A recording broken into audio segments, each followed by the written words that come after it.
Hi, I'm Jason Langrish. I'm the president of the Energy Roundtable. Welcome to today's event. This is the first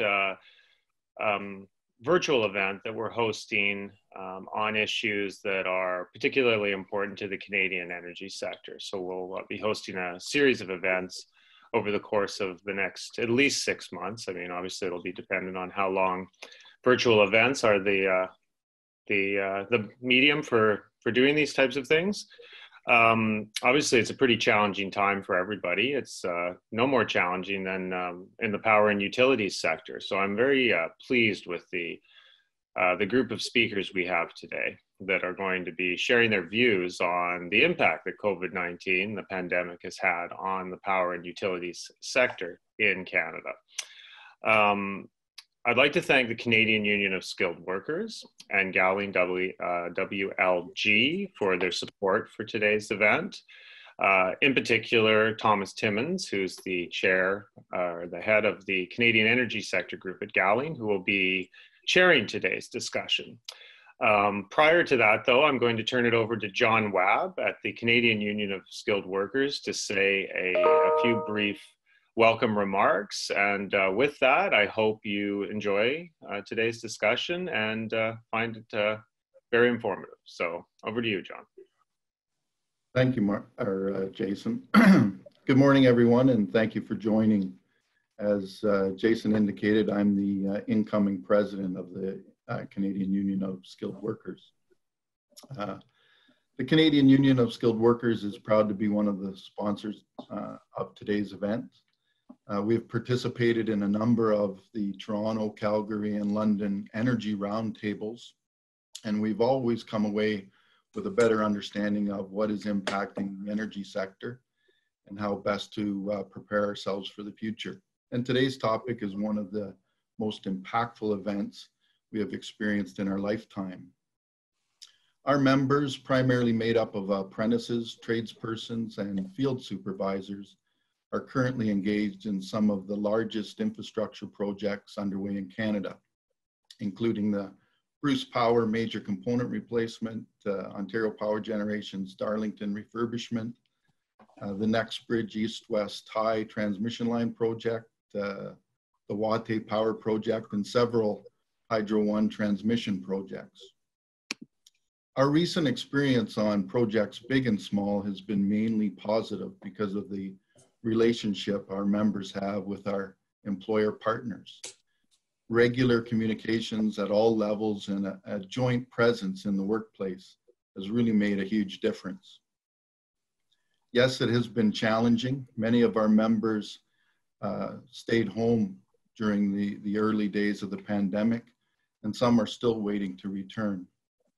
But a team approach to problem solving, sharing ideas, coaching one another, and implementing innovative solutions have kept the utility sector in large part operating safely and reliably, knock on wood.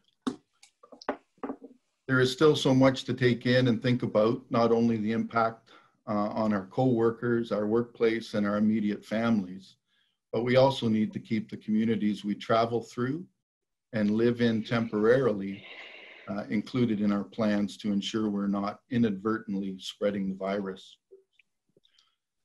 So many continue to depend on us to make good decisions with everyone in mind. It is still early, but we expect many of the innovative solutions that have been implemented to continue well past the end of the pandemic. We probably won't miss the face coverings that we need and use today, especially on these hot days. We will, however, benefit from the improved health and safety partnership that is strengthened in the last several weeks for many years to come. I look forward to hearing from the panelists today on this timely topic, and thank you and enjoy. Thank you, John, and thank you, Jason, and thank you everyone for joining today. So as Jason mentioned, my name is Tom Timmins, and I lead the energy group at Gowling WLG. I sit here in Toronto. Today, there's no Wi-Fi or no internet in my neighborhood, apparently, so I'm using my iPhone, so I'll apologize in advance if there are any further technical glitches. I see people are actually trying to reach me. I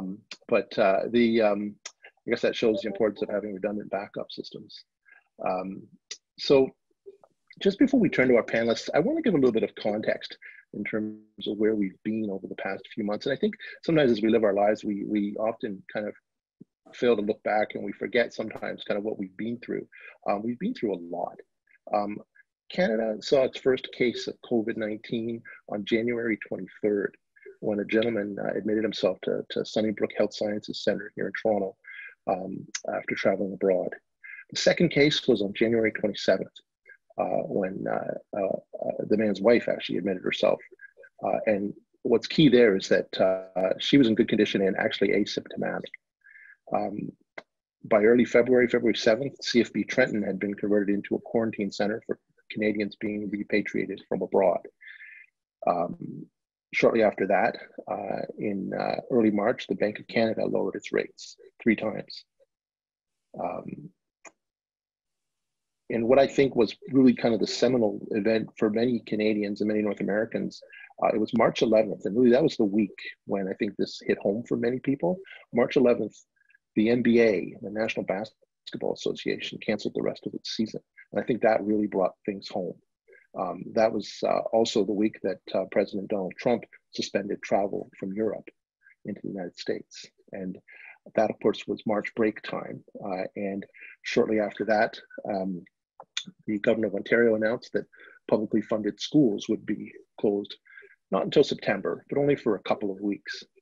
Of course, things have changed since then, things have evolved. On March 17th, the following Tuesday, a man in his 70s died and buried. He became the first death in Ontario as a result of COVID-19. That same day, Premier Doug Ford, and this is, remember, the middle of March, and I don't know if you remember the weather then, it was gloomy and dismal it seemed like it was dismal for 3 straight months there, at least here in Toronto.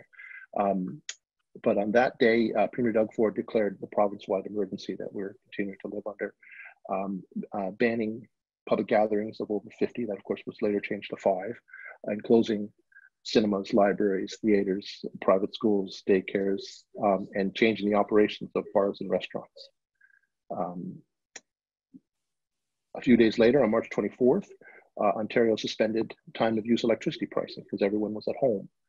And the Ontario Energy Board at that time, March 24th, suspended disconnections, both in gas and electricity, for failure to pay bills. The Canadian Emergency Wage Subsidy was announced on April 1st, expanding the temporary wage subsidy, which had been announced previously. April, of course, saw more tragic outbreaks across Ontario in nursing homes and long-term care centers, and actually saw the deployment of Canadian Armed Forces in at least 5 nursing homes in Toronto. An amazing step when you think about it, and you think about what we would have thought the odds of that ever happening would be last year, for instance. May saw further outbreaks, and May, as with the appearance of warmer weather, also saw the appearance of painted social distancing circles in public parks across the province. On May 30th, the Ontario government announced the COVID-19 recovery rate, putting a new rate of 12.8 cents per kilowatt hour, replacing the off-peak rate of 10.1 cents, effective as of, that had been in effect since March 24th. And then in June, as the numbers were declining and we thought we might have been getting out of the woods, we saw at least 343 migrant workers in Windsor, Essex test positive for COVID-19, having contracted the disease while staying here as guests in our country. In July, we've continued to see the gradual and hopefully steady decline of new COVID-19 cases in Canada, but our friends and our allies and our trading partners south of the border are continuing to experience its rapid and unchecked spread. In March and April, the IESO did an excellent presentation. I think it was toward the end of April. We saw Ontario's demand curves, at least for electricity, flatten and lower. Electricity demand has since recovered somewhat with the warmer weather, but things are far from normal. And I guess in an attempt to try and frame our discussion today, I would say that one thing is certain. Any successful strategy for coping with the turmoil that's been wrought by COVID-19 is obviously going to entail flexibility, constant critical reevaluation and refinement of the way we do business in this sector. The other item of note that I'll just leave you with is over the past 4 months, the lights have stayed on. And that's an incredible story. You know, I'm a lawyer, I work at a law firm, I'm a civilian in this industry. But it's been something that I've watched carefully, and many of us have watched carefully. And we, members and residents of Ontario, have the power sector to thank for that. The lights have stayed on. If the lights hadn't stayed on, this would have been a much, much more complex problem, a much bigger challenge to our economy. So thank you for that. To help us gain some perspective on where we've been over the past few months, what the new normal might look like, and where things might be going in the coming weeks, months, and years, we're very, very fortunate to be joined today by Mark Poweska, President and CEO of Hydro One, Cynthia Hansen, the Executive Vice President and President, Gas Distribution and Storage, Enbridge, Harry Sudden, Chief Strategic Officer and Policy Officer, Chief Strategic Growth and Policy Officer, Opus One Solutions. So without further ado, Mark, I'm going to pass the floor over to you, and I'm hoping that you can give us share some insights from your perspective at Hydro One. Over to you, Mark. Sure. Thanks, Tom, and thanks for that background on what we've come through over the last several months. It's hard to believe everything that's happened over this really short amount of time. So it's a good reminder for all of us. Today, I want to talk about a few things. One is, because it is a broad audience on the phone here, right across Canada, I will give a bit of background on Hydro One and who we are. I'll briefly talk about what we are seeing in Ontario and broadly across Canada, particularly as a result of COVID-19. And then I'll turn to the role of electricity and about our contribution to economic recovery overall for Canada. So starting with Hydro One. Under Hydro One, under the Hydro One umbrella, we have several companies, including Hydro One Inc., which is one of the largest pure play electric transmission and distribution companies in North America. We also have Hydro One Telecom, which provides fiber and end-use services to telecom customers in Ontario, and several smaller unregulated businesses, including one that we recently launched, which is the IV Charging Network, where we're partnering with Ontario Power Generation to build out a connected EV charging system across Ontario. The lion's share of our business is the regulated transmission and distribution business through Hydro One Inc.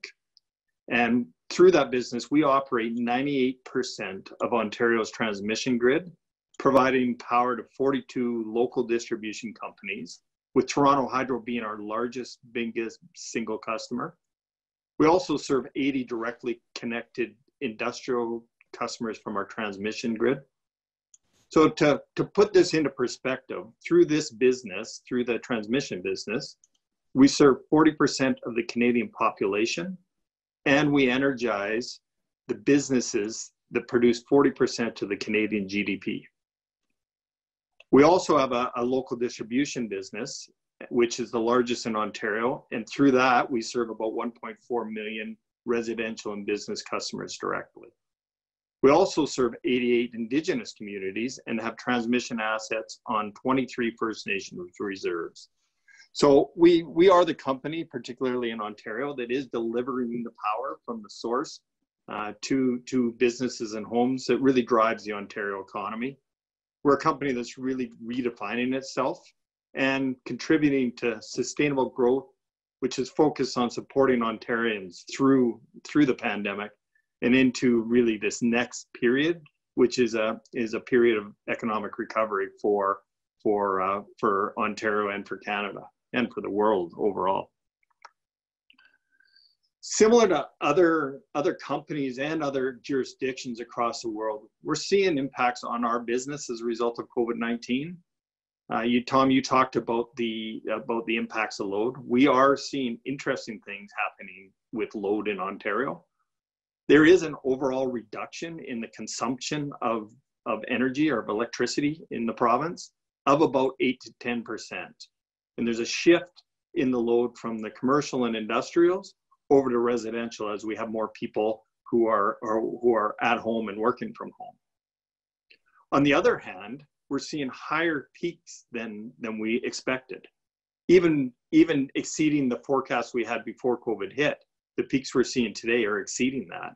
And just yesterday, we hit a peak of 24,000 megawatts in Ontario, which is an interesting anomaly of reduced consumption, but higher peaks, which the transmission system in particular, has to be able to accommodate and handle, which it is built for that. So we don't have a problem there. We're also seeing a rise in past due accounts receivable. And some utilities are concerned about liquidity. And that's really as customers, both business, residential, industrial, are struggling, and they're struggling to pay their bills. And that gets passed through to the utilities and impacts their cash flows. Fortunately, at Hydro One, we have a strong balance sheet and diversity in our incomes, so that we don't personally have liquidity concerns, but it is a lot of discussion amongst the utility businesses across Canada. We're also seeing utilities across North America look for regulatory relief. And in many cases, the regulators have given that certainty on that relief. In Ontario, our regulator has asked utilities to collect the costs associated with COVID in 3 separate accounts, with the intent that we will look at those accounts later to determine what, if any, regulatory relief will be provided to utilities in Ontario. And governments and companies are now turning their minds away from the pandemic and towards restarting the economy while living with the pandemic and living with and through COVID. So how can we restart it, recognizing that there's still a significant risk to health and safety of people? Turning to how Hydro One is approaching this, as part of our corporate strategy, which we released last fall, I really put a priority and prioritized a focus on environmental, social, and governance issues on the same footing as our financial commitments. Our stakeholders, when we were developing our strategy, told us they expected from us an unwavering commitment to exceptional customer service, to safety, efficiency, and sustainability. And they told us that they're relying on us to look out for them for future generations. So our long-term performance really depends on incorporating sustainability into all aspects of our business. These are obviously unprecedented times on a global level, from the pandemic, but also from the recognition of systemic racism and the need to have a diverse and inclusive economy. I believe that corporations will be evaluated on how they adapt and the actions that they take today. So I raise sustainability just really because, in particular, the social element will be vital in determining how we collectively all emerge from this uncertain period. To me, the social element means ensuring the health and safety of our employees and the general public. It means affordability for our customers. It means eradicating racism and building an inclusive culture. And it means adapting our business model and helping to restart the economy. During COVID, our first priority was, and continues to be today, protecting our employees by reducing their potential exposure to COVID. Very early in the pandemic, similar to other companies, we sent most of our office staff home and still have over 3,000 people working from home. And I expect this to continue over the next 6 to 12 months as we slowly reintroduce people back into the offices as we implement protections and test those. We paused some of our field work early on, but have since ramped up all of our field work and projects and have over 5,000 employees out working on our system. Our call center operations is now completely virtual, and our field crews are being dispatched from their homes to limit office time. We've put in place many measures to ensure physical distancing right across the company. With these safety measures in place, our field crews are back in full force.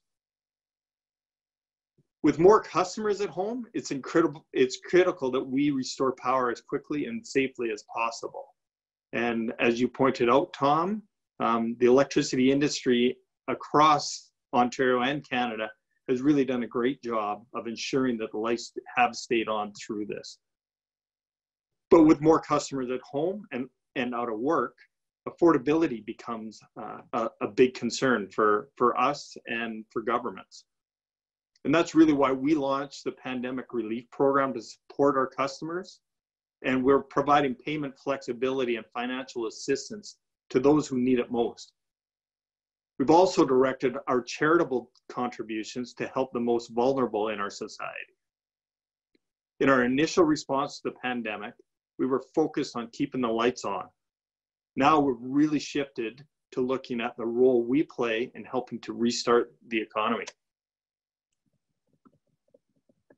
Prior to the pandemic, Ontario's economy was growing at a moderate pace.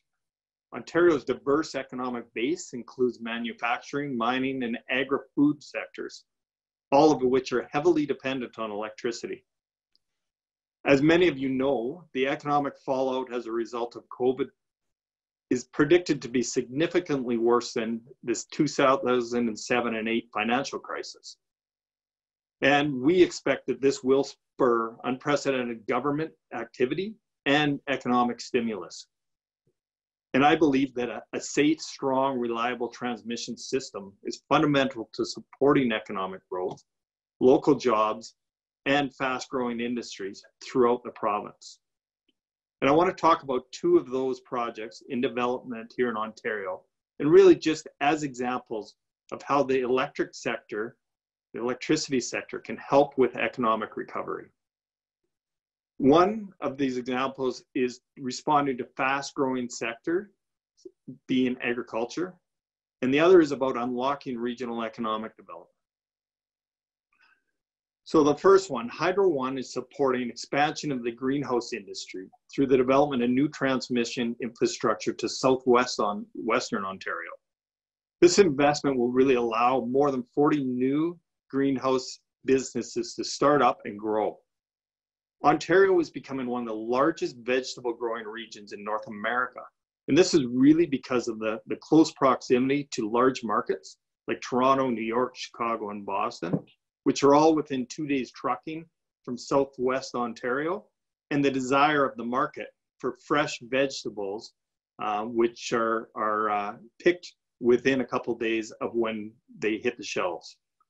So this fast growth greenhouse sector is contributing about $1.5 billion and 10,000 jobs to the economy.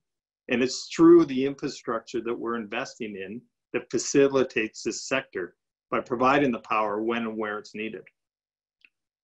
So the second example is Northwestern Ontario. The economic makeup in Northwest, it looks quite a bit different than the Southwest. It's really driven by mining and forestry, playing key roles in driving that local growth. We're developing a new transmission line called the Waasigan Transmission Line, where we'll increase the amount of electricity that can flow to that area and support the local businesses and communities. The line will yield many jobs during construction. During development stage of the project, we've created a training and skills development opportunity for Indigenous communities. We're training 100 local Indigenous community members on how to interpret environmental assessment work and perform field studies. And this line will really enable further development of mining activities in the region of the province. Again, another example on how the electricity sector can help to re-stimulate and help with economic growth. So Ontario is the economic engine of Canada. And coming from Western Canada, living in Ontario and Toronto for just over a year, I really see that a lot more than I did when I lived in Western Canada. And, you know, Ontario accounts for 40% of the country's economy. And it's a great place to invest. We have a clean electricity grid, having phased out coal in 2014, resulting in over 90% of the electricity supply in Ontario being non-carbon emitting. We have access to markets with 14 border crossings to the United States. And with a population of more than $14 million, Ontario has a highly skilled workforce. There is a lot of opportunity in the energy sector in Canada and in Ontario, but we aren't seeing capital and investments flow into Canada. And this has been a trend over several years, actually. The reasons vary from province to province, and really, in general, we're not viewed as being a business friendly, and flow of capital is going only in one direction, which is from Canada into the United States.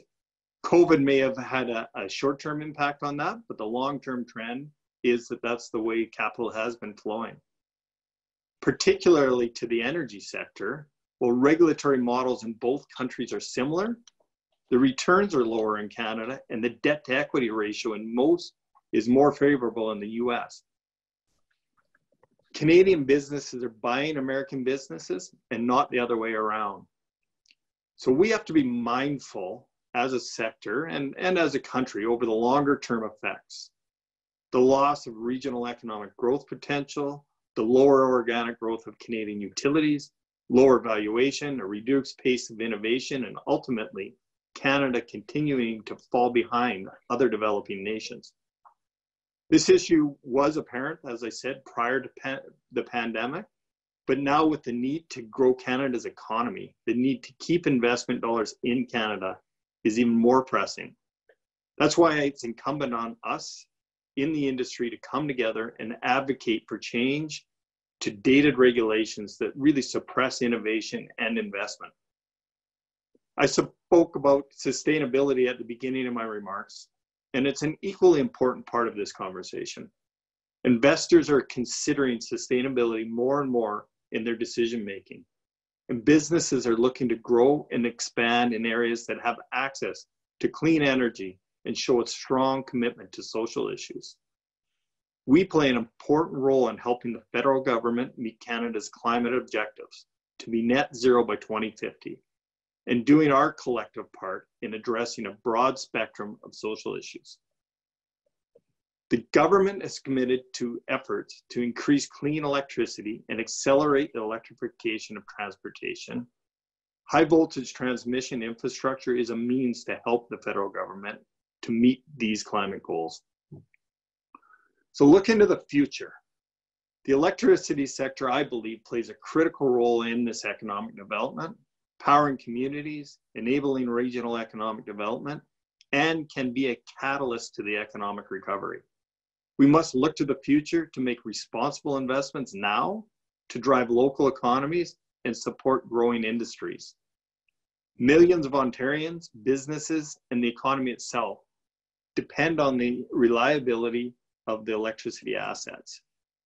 Ensuring a reliable grid for the future is our greatest responsibility and our greatest opportunity. As an essential business, we carry a great responsibility in the critical role we play in powering the economy of Canada and the province of Ontario for Hydro One in particular. And Hydro One in the electricity sector will be an important part of helping Canada recover from this COVID. So thank you very much. Thank you, Mark. Some excellent comments. I'm going to pass it over to Cynthia here in a moment, but before I do, I just want to let everyone know that you can ask questions by rolling your cursor down to the bottom of your screen and using the chat function. So if you do have questions, we would welcome them. We're going to have some time at the end for questions. So Cynthia, I'm wondering if you wouldn't mind sharing some thoughts from your perspective. Sure. Thank you very much, Tom. I'm happy to be here this morning to have an opportunity to address the group. I'll try not to repeat anything that Mark had said. There's a lot there that is accountable, the regulatory environment, the capital framework for gas utilities as well. I would just note that I'm going to kind of touch on three areas. One is Enbridge and how we've responded. The second is what we're seeing. What does it look like? And then the third is what does the future look like and what's the opportunities going forward? So with that, you know, Enbridge, like everyone else, has been impacted by the pandemic in unprecedented ways. So in a matter of weeks, we saw the global economy grind to a halt, and this obviously caused energy demand reduction at a scale we've never seen before. So in addition, though, to the COVID-19 impacts, oil companies experienced the compounding challenge of the OPEC-Russia issue, which sparked an oil price war. So you all saw the headlines, but we had a 30% drop in demand for oil just because there was, lower demand for gasoline and jet fuel. Drop in prices, our storage was filling up across North America and the world, quite frankly. And then a lot of announcements of upstream CapEx cuts and project delays. So at Enbridge, at the enterprise level, we quickly and effectively, first of all, stood up our crisis team and put into place our business continuity action plans that first and foremost focused on health and safety, starting with our critical field employees and service centers, that kind of backbone of providing service for us. So that by mid-March, within 2 days, we had IT solutions that let thousands of our employees across North America work from home, those that could. And we were able, as was noted, to keep the business going with almost no impact to the public, even though, our employees are facing their own anxiety and family needs. So, and while we have a very resilient business model and we reported strong Q1 results, we are not and couldn't expect to be entirely immune at that corporate level from the COVID impacts in the near term.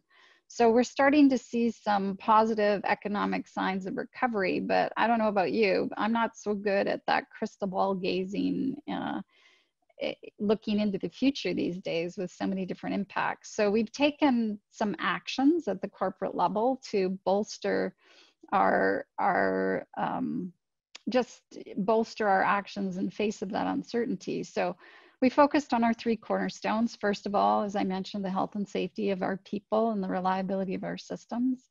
Then maintaining that strong balance sheet with ample liquidity, and then continuing to hit our financial targets to make sure that we could, have that conservative dividend payout ratio and support for future growth. So what that meant for us is that in 2020, at the corporate level, we're cutting $300 million of our costs, and that included salary rollbacks across the organization, starting with Al Monaco, our CEO, the senior management team, and even our board. And then we had roughly 800 employees that either about 7% of our workforce in North America that have accepted voluntary early retirement packages or severance, or a few went on personal leave or part-time work.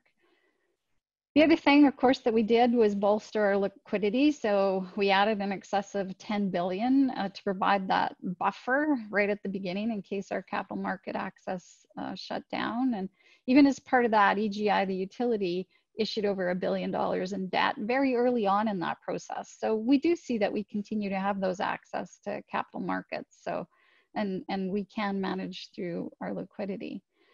But the other thing we looked at was our capital spending in 2020, and we saw a natural kind of delay with COVID. So about $1 billion of our planned CapEx is kind of being deferred from 2020. And part of that is Line 3. If you know anything about Enbridge, you know that Line 3 is a big project for us. And so we've had the Minnesota regulators are going to have their final permitting wrapped up by November. So we're going to do a lot of our construction in 2021. So there was a bit of a delay with that. And the only other thing I'll touch on overall that you may have seen in the news is Line 5. So a quick update. On July 1st, we did have the decision to remove the temporary restraining order, and we started back up that western leg of the dual pipeline that runs through the Straits of Mackinac. And the east leg is still shut down as we work with PHMSA to ensure that we meet all the safety standards, but things are returning to normal there. So moving on from a pure utility point of view, what did we do? How did we respond to COVID? So again, we stood up our crisis team and had our business continuity plans, and really our critical functions, we first and foremost added those safety protocols that we needed to make sure our control centers, our operations and field staff, our call centers and emergency dispatch were there. So overnight, we put those plans into place, and we're able to focus on that critical and essential work. For some, our contact centers, it took us, I think, 10 days to make sure everybody could move to a work from home solution, and they're continuing to do that. And our field teams at the beginning, similar to what Mark mentioned, I mean, we focused on emergency response and necessary work, postponing non-essential work like routine meter changes and in-person energy conservation services. But now we've resumed almost all of that work. So we're doing regular meter changes, safety inspections, that kind of maintenance. And that's requiring us to enter people's homes and businesses, but we do have enhanced protocols to make sure we're keeping our employees and the public safe. So what did it look like? What are the impacts that we're seeing? We're seeing obviously lower volumes over the past 3 months. For some areas, it's different industrial and commercial segments are impacted differently by the pandemic. So automotive manufacturing, some constructions, consumer goods manufacturing, some of that slowed or stopped. And so obviously that also had a demand on the steel sector demand. Automotive was probably the biggest impacted sector that we saw, with a complete shutdown of all manufacturing from the end of March until mid-May. So that's started back up, and that's good to see. We're seeing those economic signs of recovery. And that automotive sector in particular, it employs 125,000 people in Ontario, with another 400,000 in the aftermarket services. So that's a big part of our economy. It's about 19 billion, I think, of Ontario's GDP. And on the other hand, we saw some kind of unexpected increased gas use. For example, the Sarnia industrial sector, as they've ramped down their petrochemical and fuel production, they were they're not in their optimal operation range, so they needed a little bit more gas. On that residential side, similar to what Mark mentioned, we do have lots of customers that have this very unexpected financial challenge. So similar to what's happening in the electric space, we postponed the residential and small business service disconnections. And we have always had, payment plans for our customers, and we've really enhanced that so that people that can't pay their bills, we're working with them to figure that out. And we adjust our rates on a quarterly basis. So when in July came around, we asked the Ontario Energy Board to freeze our rates, and we forego implementation of any kind of rate increase until the fall. Natural gas prices went up a little bit, and we've just deferred that until October, and we'll reevaluate. And similar to what Mark mentioned, we are looking at how we can support our communities. So advancing funds to food banks, social service agencies, mental health organizations, first responders, healthcare providers, providing help and support to the people who are most vulnerable to COVID impacts. The other thing that we've started to do now is we're transitioning from that response to recovery. So we have a dedicated team now that's looking at how we move back and recover. So we're thoughtfully reintroducing more of our employees back into office locations. We'll start that gradually at 10 to 20%. And obviously there's significant increased physical distancing, cleaning, all of those kind of protocols, but we're going to continue to be guided by, all our actions and decisions are guided by the information that we get from public health. And we are continuing to have that really top focus on safety. So as I'm looking to the future, the energy industry, we have to look at how things are changing and what COVID has shone a light on, particularly for us. What are those supply and demand fundamentals, and how are things going to be impacted in the longer term? We do know still that population is still growing. In the next couple of decades, it's likely there's going to be 2 more billion people on this earth. And we see that trend of urbanization and growth of the middle class continuing. but we do need to continue to monitor the energy transition. So I would ask, I'm just going to share one slide with the group that basically kind of summarizes where we're at in Ontario for the utilities. So if I could have that slide, that's great. So I'm just going to touch on a couple of things here. And that is, as you look at this, some of the things that we have to continue to look at is that right now in Ontario, natural gas is 37% of that energy mix. So I know most Ontarians think electricity when we talk about energy in this province, but you know, and electricity is 20% of the energy used. So if you look at natural gas, diesel, gasoline, and other fuels, that's 80%. And natural gas is very reliable. And we are good at peaking because we can store our energy. So we basically, when we peak out in the winter when it's really cold, we're at 3.5 times the peak of electricity in this province. So on that really cold day, if you were going to eliminate all the natural gas, you'd need about 30 new nuclear reactors to do that. And our infrastructure is very, very reliable. And the other thing is that natural gas continues to be affordable.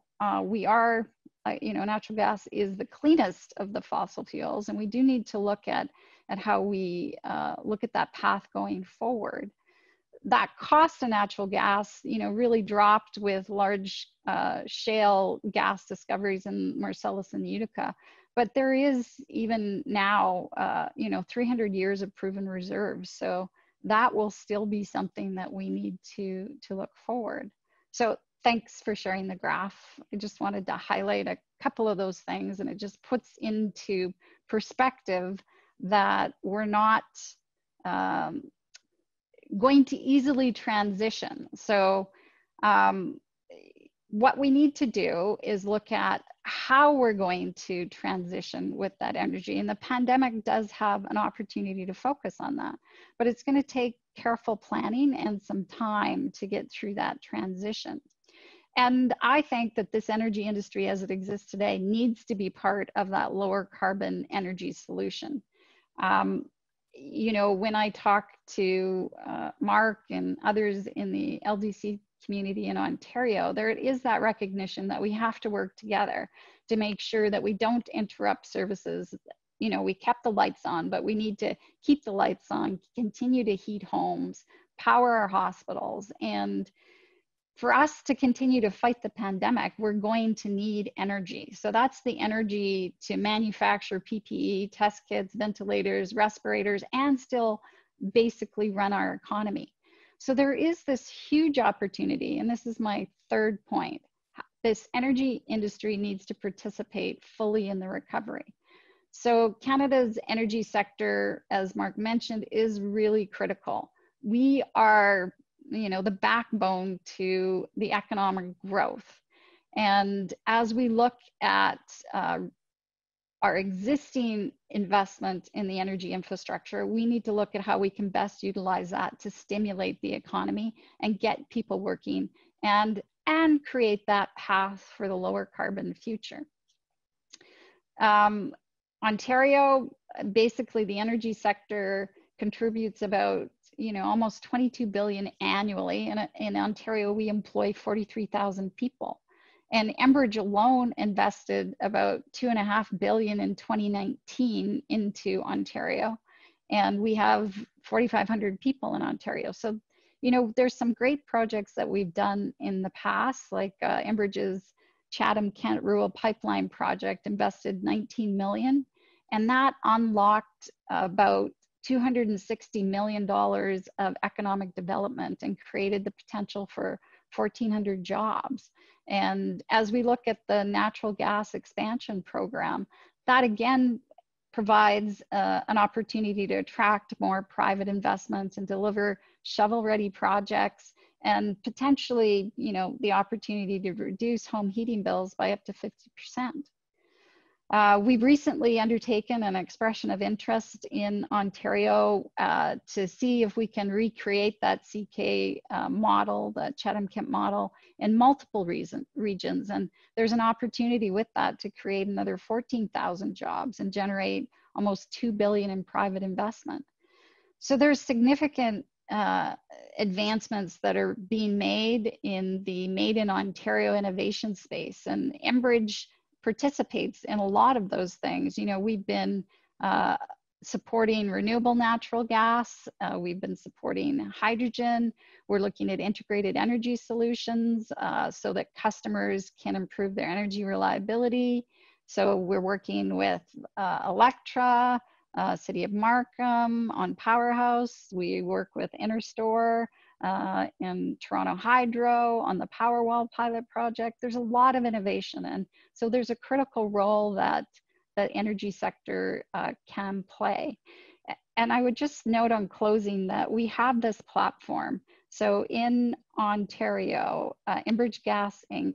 serves about 3.7 million customers, and that is basically 95% of the gas that flows in Ontario, and that heats 75% of all residences.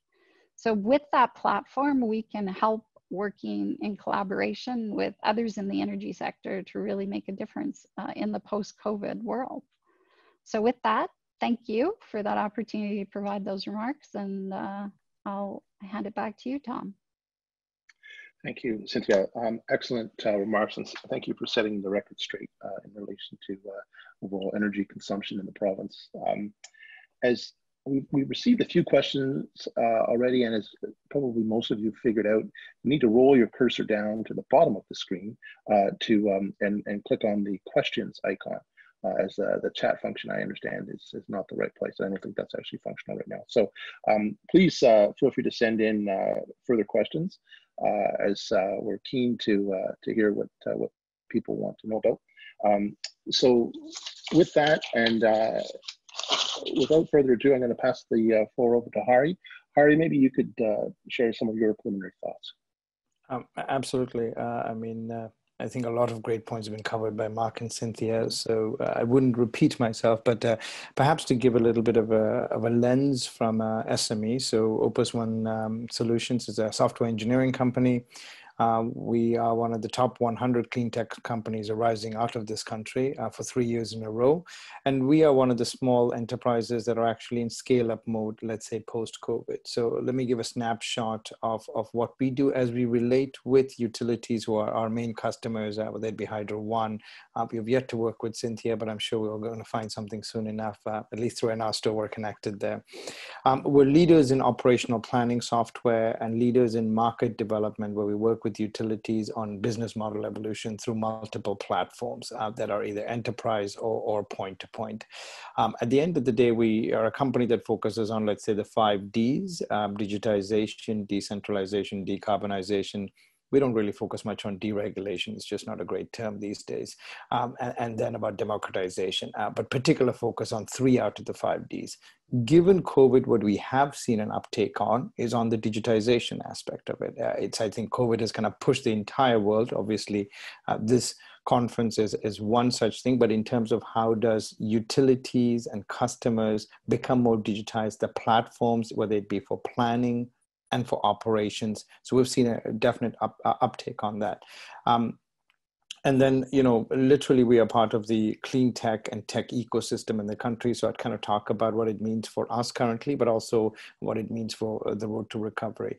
I think picking on a word that Cynthia kind of said, so if I can sum up my little narrative, it's around resilience. So what does resilient means for a startup, scale-up enterprise? How do we keep the company safe? How have we liquidity? So just to start off, what we have done as Tom, you had kind of talked about the movement of COVID, if you will, through Ontario and the Canadian rubric. For us, it's about people. 80% of our companies, expenditure is on salaries. So we're extremely a people-centric company. There's really not hardware to speak of from a software perspective. So how do you keep our people safe? We moved to working in remote. It's the first time we've done that. And then building on effectiveness and productivity, which I think in the last 3 months we've done a great job on, but there's a long way to go as things change. I think the second one is, how do we go back to work? That's still TBD. From a software perspective, I think we are no different than, let's say, Shopify in terms of looking at, do we need to go back to work? Do we need a physical place? So I think those are things that, as COVID kind of runs through the system, if you will, that we're definitely contemplating on and pulsing our own staff to say, do they wish to go back to work or do they have health concerns? I think the other part of adding resiliency to our own workforce is giving folks flexibility and being really empathetic, especially folks who are either caring for someone or you've got children, XYZ, whatever the framework of their life is. How can an organization be more empathetic and understanding, which is not something that you often think of at the forefront. Of course, you want to treat all of your employees, but this is a very different way of looking at it. And then ultimately, I think, blending in recovery and from a people perspective, it'll depend a lot on schools opening, business continuity plans, and then how do we kind of project on a month by month as government measures either lift or new government measures are brought into it. We've instituted, let's say, company-wide weekly meetings to keep our staff updated. I think the team has done a great job. However, during COVID, we have augmented our staff in terms of, trimming staff in certain areas, adding staff in other areas, but also refocusing the company. So on one hand, office managers in certain positions have taken a little bit of a slowdown, but on the other hand, we've actually hired business development resources in Europe, because we see certain markets kind of stabilizing and growing. So on one stuff, we're kind of redefining the workplace. What is flexibility for our own staff and what does the broader community mean?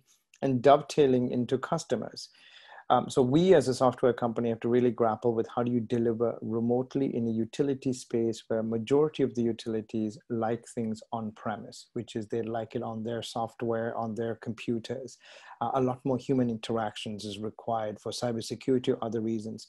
So I think with the advent of digitization, we're learning with our partners and our customers, how do you deliver remotely and how do you keep the steadiness of our projects going? I'm happy to report, though, none of our customers have actually canceled any projects.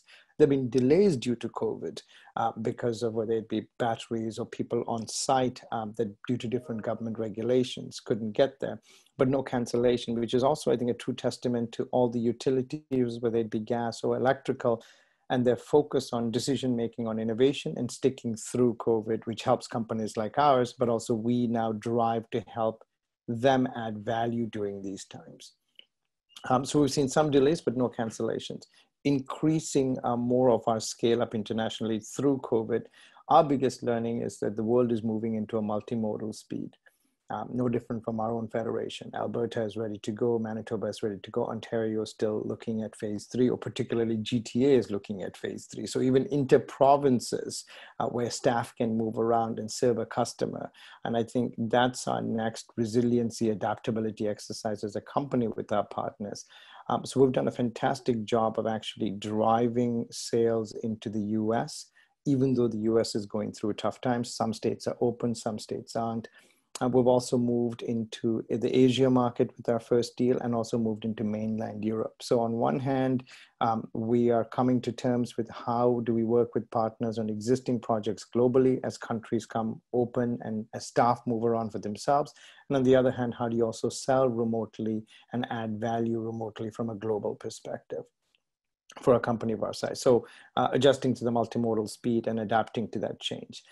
The other one that we're seeing a very big uptake on due to COVID is partners' interest in data and analytics. So they're moving more rigorous into data-based decision-making and thus requiring for analytics in areas perhaps they may have not thought of. So in that, we see that in planning. We see that from an operational data construct as they start to make decisions to talk to their regulators. I think Cynthia said no one has the, let's say, the glass globe here. But what we do know is that, to Mark's point, regulators have said, please keep the lights on, which is fantastic. But the regulators have yet to signal to the regulated utilities, what will the mechanism for them to get paid back looks like. And that over time, I think will start to not feel good from a decision-making perspective. So I think the governments have to come to terms and kind of signal to the market, to the electricity market, Ontario, Canada, what the framework looks like. But then moving forward, how do you drive innovation? And if we believe will be maybe predicated on cost, so cost to consumers and then cost to the system writ large. So I'd love to see the governments kind of come to terms with that kind of, whether it be a federal stimulus around it, but how do you also help and in partnership drive this forward? We are happy to report, though, you know, some of our software has really seen growth in this sector, mainly on planning with analytics and then evolution of business models. So we've got a project with ISO on transactive energy that's going full steam ahead. We've been able to keep a project on operational planning in Scotland going without any glitches. And closer to home, a smart community with Alexicon as a utility, where it's a utility condo co-ownership of assets model and its implication to derive more value on all sides. So really playing around the edges of how do you extract value and how can software help enable that in what would you see a traditional model. So, you know, some setbacks on delays, but generally really moving forward to Cynthia's thing, innovation hasn't skipped a beat. If anything, the question moving forward is, how does recovery add to the innovation fuel and what is the areas of focus? So from an economic perspective, I think we as a company would love to hire more, to grow more. How the economies around the world react and the spending of customers will obviously be the litmus test. But I think internally, as Canadians and feds or provinces, I think as we keep ourselves safe and staff safe first, I think that'll give us an economic advantage, which is odd because you've never really talked about that being an economic advantage. But now, you know, safety and people and talent, I think becomes that as we look forward to you know, how our neighbor to the south kind of grapples with the containment of COVID. And I think the second one is helping all Canadian companies. I think Mark said FDI flow into Canada is going down, but how do we ensure that we, as we come out of this from talent and cash, how do we help all companies in Canada actually to go global? And that should not be just restricted to SMEs, but literally, you know, I mean, Mark and Cynthia, both companies have worked on global deals or own assets globally. So this is perhaps Canada's time to really be bullish during these times, and what kind of assistance is offered to do that. So I'll probably end on that. Thank you, Hari. What a great point. As it turns out, taking care of people can be an economic advantage. I think that's a very strong point. I think it's actually a very Canadian point. On that note, maybe Mark, since I can see you on my screen, maybe I'll turn to you with a question regarding that. How has Hydro One, you know, worked to take care of its people throughout this crisis? Yeah, so as I said earlier, that the first thing we did was people who could work from home went home and worked from home. We also slowed down or stopped projects and work that we didn't know how or what protections we could put in place for our people. And so similar to other companies, we had to take some time to figure that out, and we've slowly gone back to ramping up in the field, and we're 100% of our field forces are in place. I'm happy to say that we've only had 3 cases of COVID in the company, and none of those were related to the workplace. They were all related to early on people returning from travel and had to self-quarantine. So our systems and our protections so far have worked well in the workplace, and we are 100% in the field working. We did recognize that we play a bigger role than a lot of companies during this, being, you know, in order to fight the pandemic, you need power to hospitals and long-term care homes and all those things. So we actually put a major focus on those types of assets. So we were doing regular patrols of distribution lines that were feeding critical infrastructure that were helping to fight the pandemic, to make sure that that infrastructure remained powered up over and above everything else. And so we took a broader view on protecting people, not just our employees, but really helping to protect the general public and the healthcare workers. That's great. Thank you. Cynthia, you mentioned the concept of the industry, the energy industry, participating fully in the recovery. And Howard, you'd mentioned the idea of the recovery, or suggested that the recovery might drive innovation. Cynthia, maybe I can turn to you and just maybe you could tell us a little bit more, maybe expand a little bit more. What do you mean by the industry participating fully in the recovery?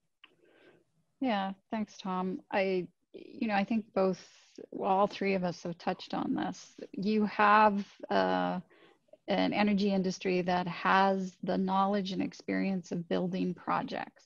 And there's this opportunity to really leverage that experience and expertise, and as well recognize that any kind of economic recovery is going to require energy. You don't have new manufacturing of PPE or anything without that energy source, whether it's electric or gas or some combination thereof. The other thing, touching on the innovation or even the digitization, Opus is focused on the energy industry and digitization and technology solutions because we have a lot of data and we have a lot of assets, and there's opportunities to really leverage that. So we can create something, as we've done many times in the past in Canada, that can be leveraged throughout the world. So whether that is, continuing to improve how we interact with our customers or digitizing that experience, or it's something as simple as building out the infrastructure to support the growth of the greenhouse markets in Southern Ontario or across other places in Ontario. There are many, many things that we can do effectively. And then one of the areas that I know we're really focusing on is this is an opportunity to look at what the energy infrastructure needs to be for the future. So if we are moving into a lower carbon economy, we still need to look at innovative solutions for electrical energy storage. I mean, one of the reasons that we in Ontario are so critical still on the gas utility is that we have those gas storage caverns that allow us to create that balance for the cold winter months that we experience here. There's lots of innovation. Just one example is hydrogen. So, there's been a lot of conversation across Canada most recently to say, okay, for the longer term, there has to be some kind of hydrogen storage if we're going to effectively balance the electrical grid, just because of the intermittency of wind and solar, right? Unless you're gonna have nuclear and you can't have hydro for everything, you need to create some balance. There's a huge opportunity for Canada and Ontario to lead in that space and step forward. So there's many, many things. And, Enbridge has the only, well, maybe there's another one now, but we have the one working hydrogen fuel cell in North America. So we are leaders already in this space, and we can step forward into it even more. Thanks, Cynthia. So the World Bank has been using the term the Great Reset. Is there an opportunity here, and maybe I'll put this question out to all three of you, is there a reset opportunity arising in Ontario out of COVID-19, whether that relates to an opportunity to advance technology or an opportunity to change business practices? What would you think would be the opportunity here if we have an opportunity to reset things arising out of COVID-19? Is there an opportunity? Maybe that's a big question. Maybe I'll kind of step in here and kind of dovetail on Cynthia's last comment on innovation. I think one kind of caveat around the word innovation is everyone believes it needs to be hugely disruptive for it to be called innovation. Incremental change that is innovative is still innovation. So, small changes add up, and they're just as vital as a drastic change. So I think I just want to kind of quantify that. I think the other one is, to your point on, is it a restart? I'm going to use a Navy analogy because I used to serve in the Navy. The easiest way to find your sea legs when you're in the water is to focus on a land. So you know where you're ended and it'll actually stabilize you. So I think though we believe COVID is so disruptive, the key fundamentals that I think Mark and Cynthia had mentioned are not going to go away. So we still need food security. So how do you get electrification or any form, whether it be gas, electricity, how do you stabilize that sector? Whether that be through DERs or not, it's irrelevant. Ultimately, that is needed. So we need to focus on that. You know, we are a nation that's blessed with a ton of natural resources. If that means mining sector, we know the minerals it will come up at some point. So that doesn't mean we should wait 5 years before we do that. We should know it's going to come up and again, focus and stick to it. Same thing, you know, whether it be gas or oil needs to be exported globally. I think those measures, in my view, are anchors that we know as it rebounds that we should still make progress towards it. Then looking at what does a different kind of reset from an economic perspective look like, which again, no crystal ball here, but if supply chains do get disrupted, I do believe there's economic reinforcement perhaps coming back to North America in manufacturing. There, you know, I think certain folks have already said, whether it be Bain Capital or otherwise, they believe an uptake in electricity and gas usage when they look past the next 25 years. So a shock of a COVID and a global pandemic, what does the global supply chain is perhaps, you know, should we get ready for? And then the other one in terms of reset is, I think, just looking at digitization, data, how can we be more nimble? Can we extract value for everyone, consumers, utilities, in our existing infrastructure? I think that's probably where I see a rethink and a reset happen. Okay, great points. Mark, maybe I'll pass it over to you. Is there a bit of a reset opportunity here, or is there an opportunity for change or innovation arising out of COVID? Yeah, so I think on how businesses operate, I think businesses are learning a ton of things on how to use technology. This is an example. First time we've done this in the Energy Roundtable, and it works, and people are using that. So I think we're all learning all kinds of things on that side. I think there is an opportunity on the integrated system on the electricity side for innovation in technologies like storage, like DERs. But you know, lots of times when that conversation's happening, people are trying to pick one or the other.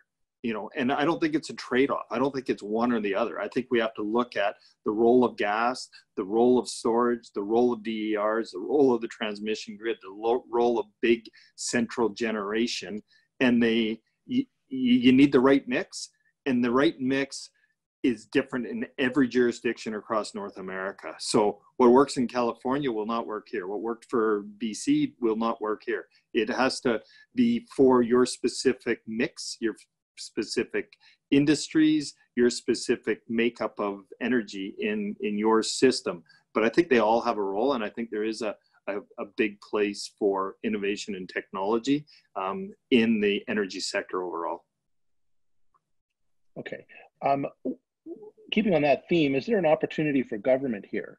And in particular, Cynthia, you made reference to kind of a slowdown in CapEx, which ties in well with the report issued by the IEA at the end of May, predicting a 20% decline in CapEx in the energy sector broadly worldwide, less of a decline in electricity, and even less of a decline in renewables.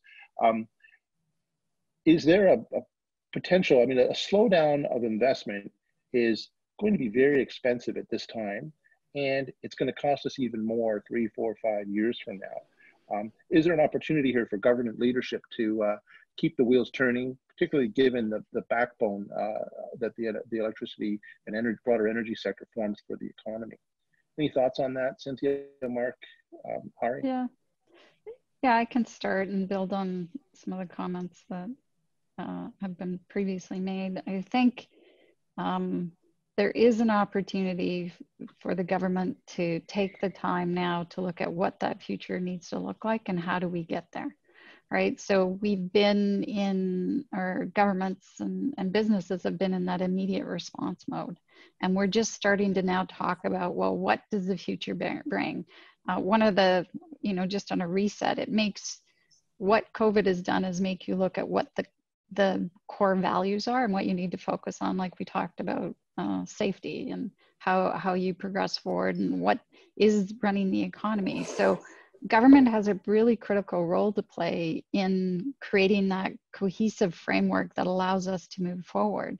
And, I think particularly in the energy sector, there has been a challenge. We haven't had an energy policy really in Canada for a very long time. And it's been very divisive, as Mark had pointed out. People have thought it's one way or the other way and not a combined solution. But I think that reality is set in because the energy sector is so critical to just the backbone of what the economy needs. And whether you need to build out the mining sector or the agribusiness or any of that, there's this role to play. So I think there is a really strong role for industry to collaborate with government to find that path forward and I'll say this, in a cost-effective way, because, I think we're going to have a lot of debt that we're going to have to manage through. And at some point, interest rates will rise. Okay, thank you, Cynthia. Any comments from your side, Hari? No, I think both Mark and Cynthia kind of encapsulated. I would say one comment is certainty. I think whether it be from a regulator or federal or provincial, for any business to flourish, operations or otherwise, you just need certainty. And I think how do all parties bring certainty in an uncertain world? I know it seems like a catchphrase. I think would determine, how we all kind of move forward and create prosperity. Hydro One and Opus One were working on a project on resiliency to, let's say, communities in Muskoka using storage. And I know Hydro One here had to spend its own money and to really push the regulator to see value to customers, cost for themselves. I think those are lovely for Mark's leadership to push, but he shouldn't be working that hard, frankly. Right? It should be easier for certain entities to see it, to let people trial and be partners in the trial process, to kind of unleash innovation and show does it add value. If it doesn't, well, fantastic. When they're done that, let's move on. If it does, then let's scale. So I think those are some of the two things that I'd probably wish to see as the government reflects on it and regulators. Thanks, Hari. Sustainability and climate change. Maybe since you're on my screen still, Hari, maybe I'll let you continue. Where does Opus One fit in on those kind of two indicators? Sorry, Thomas, I think I just kind of couldn't hear you for a blip there. Sustainability and climate change. Where does Opus One fit in there, and where do you see the puck going in Ontario over the next few years? Let me tackle, I think, climate change.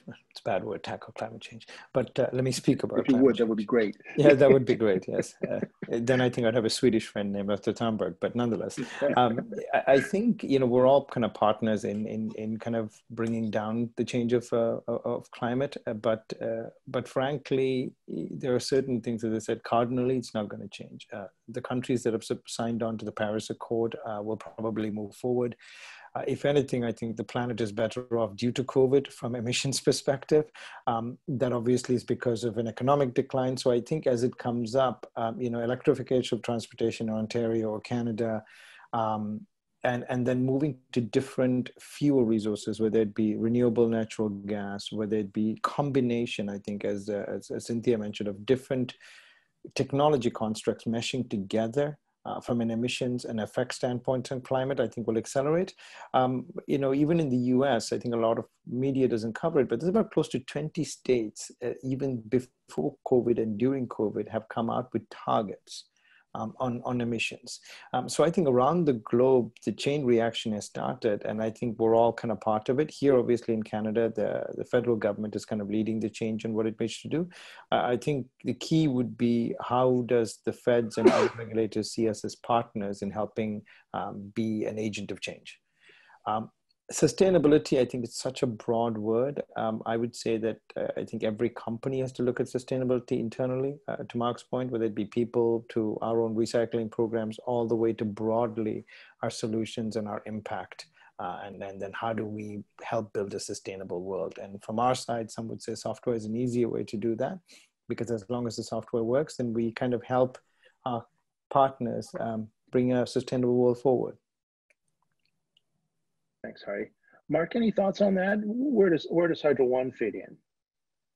Yeah, so, and I do want to point out, Tom, there are some questions in the queue, so I don't know if we're going to get to those or not, but you know, I talked about it earlier that actually, you know, Hydro One itself has a very small kind of footprint on the environmental aspect, and really our focus from an environmental perspective is how do we help support get that low carbon electricity from the producers in Ontario to businesses at the end. That's really the big role we can play to help.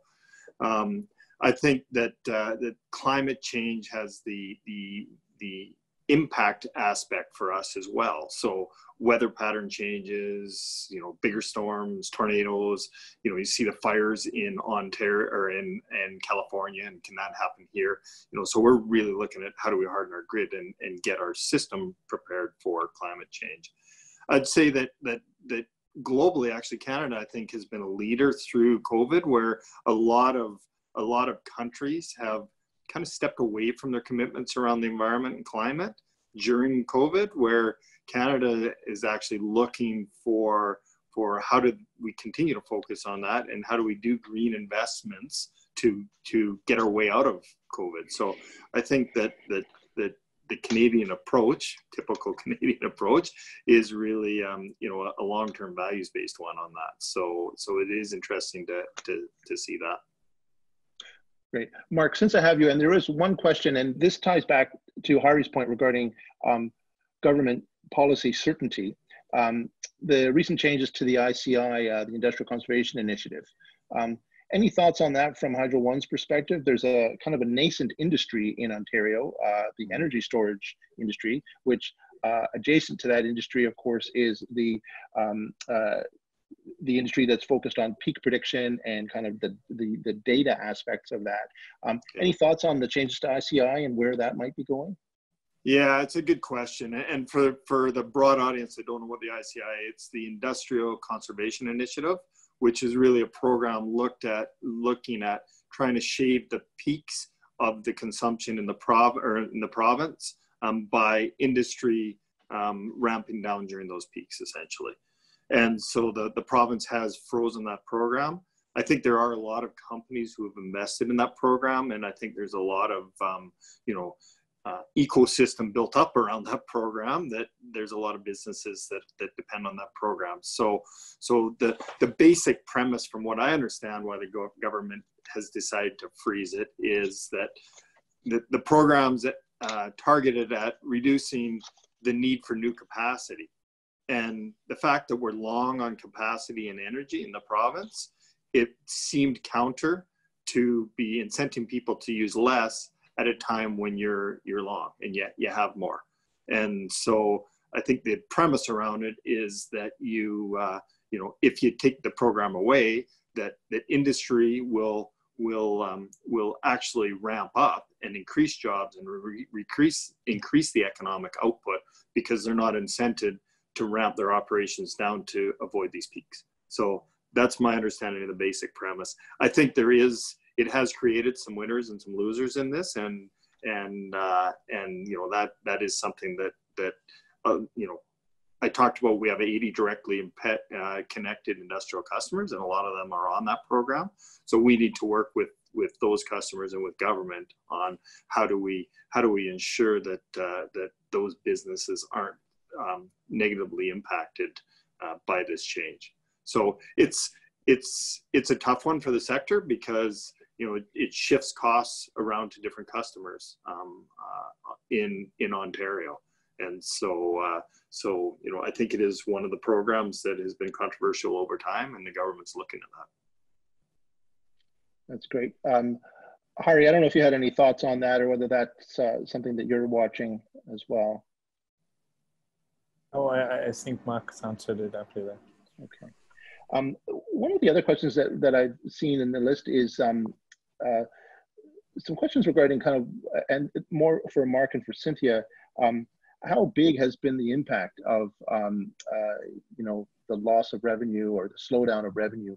And I'm not sure how much of that you want to, or how much of that you're able to share in this public forum.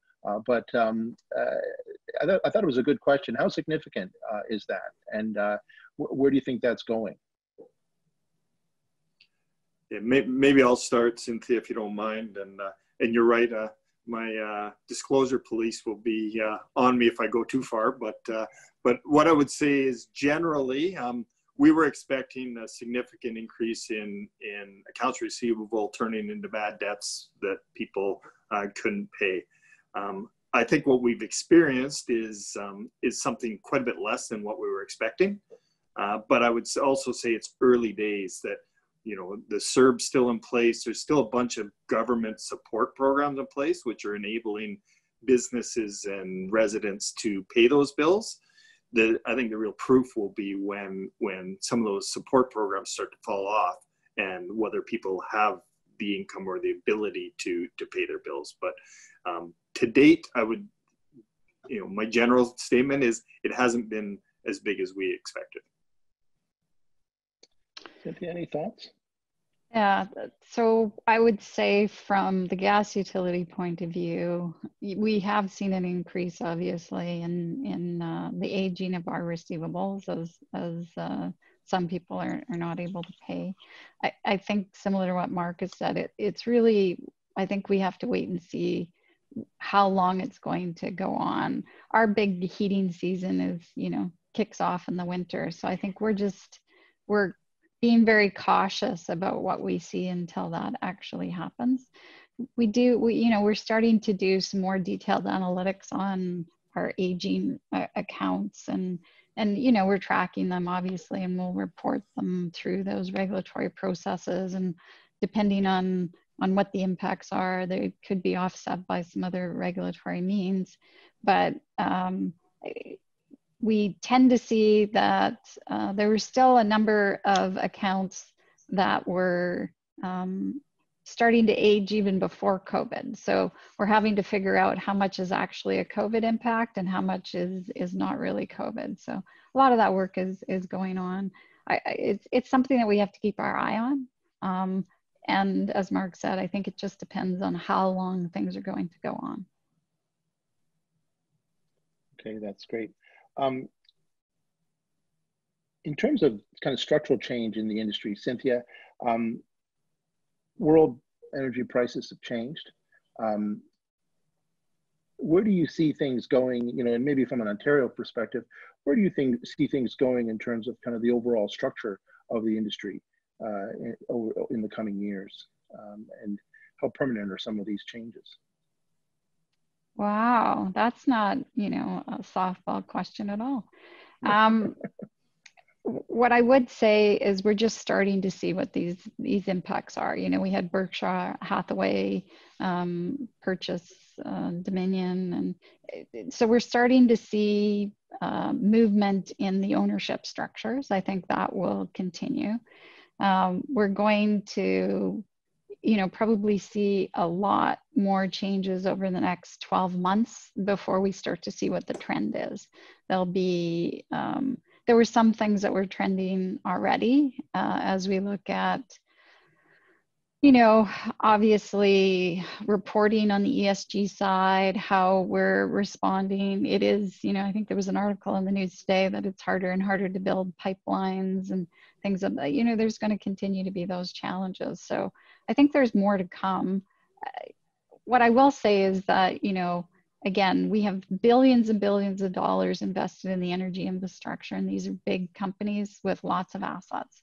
So it is hard to change on a dime. It is not a .com type approach. So we'll start to see some trends emerge, but I think it's early days to really pick and see what the direction is. Good answer. Sorry for the hardball question, Cynthia. But I'm going to ask it again, and I'm going to turn to Hari, if that's okay. Where do you see things going in the future, coming weeks and months and years? I think I'd kind of piggyback on Cynthia's answer, hers being the core one. I think three things. One is, you know, on the TBD, I think it's really depending on how the regulators and the governments give certainty or not. I think will determine a lot.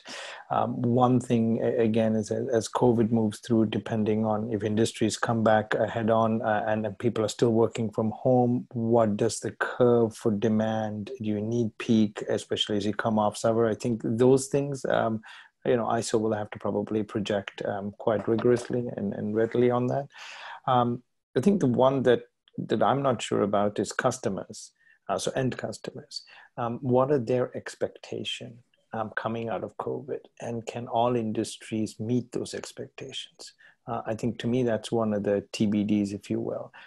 They may want more digitization. They may, you know, the expectations from consumer behavior of what they wish to be and what they want to be actors or stakeholders, or even how utilities interact with them. And I think as COVID is kind of pushed everyone into digital, I think understanding the customer behavior and expectations will probably be the biggest challenge. And the outcome of that could be either a ripple effect or it could just be status quo. Mark, any thoughts from your perspective on kind of future, what the future might look like? Yeah, I won't repeat, but I want to build on actually Hari's customer aspect. I think one of the challenges in the future will be affordability for sure. You know, coming out of this, not only can people, you know, not, you know, a lot of people are out of work in this country, and so their ability to pay their bills and that is going to be hard. At the same time, the reduction in load on both gas or electric means that the fixed cost of the systems will be spread across a smaller denominator, so less people or less areas to pay for that. So that means upward pressure on rates, and so I think it's going to continue to be a challenge, rates and bills and affordability in Ontario coming out of this, and so it really will a lot depend on our ability to restart the economy, to restart businesses, to grow that load, because the easiest way to make electricity or gas affordable for customers is to have more load. And we've been going the other way over the last bit, but you know, the investments that governments make and that we make and others to re-stimulate that, and if we do it in a smart way that stimulates the economy as well as grows load, I think it'll be a positive. If we don't, it'll put more pressure on affordability for customers. Okay, thank you, Mark. And we're coming almost to the end of our session here. I'm going to ask each of you for maybe some concluding remarks, if that's okay. And Cynthia, I'm going to turn back to you. We've got a couple of minutes left. Any final thoughts that you want to leave with folks? Sure. I just want to thank everyone for tuning in today. I think that while the industry has done a great job in responding to COVID so far, for, you know, a utility that is not seen as being very dynamic, I would just say that I think we are up for the challenges of the future, and the future is bright. Whatever that may be, we tend to figure out how to get things done, and I'm very confident that there is a strong path forward for us. Thank you, Cynthia. Over to you, Hari. I think just building on Cynthia's, you know, what I'd say is irrespective of industries and have we innovated, have we evolved, ultimately, I think COVID is a test on resiliency, but also we shouldn't underestimate the ingenuity of everyone involved in the ecosystem to get ahead of it. Of course, a couple of key constructs I think are required. One is certainty, and then, you know, and how do regulators, government provide certainty is actually talk to people. So talk to everyone. And then we'll tell you what the solutions perhaps need to be and pick a path to move forward. But again, don't bet against ingenuity, because I think time and time again, whether it be Canadians or global citizens, I think everyone has risen to the challenge. So it shouldn't be no different. Thank you, Hari. And back to you, Mark. We're going to give you the last word. Great. I always like the last word. So I'd like to thank everybody as well.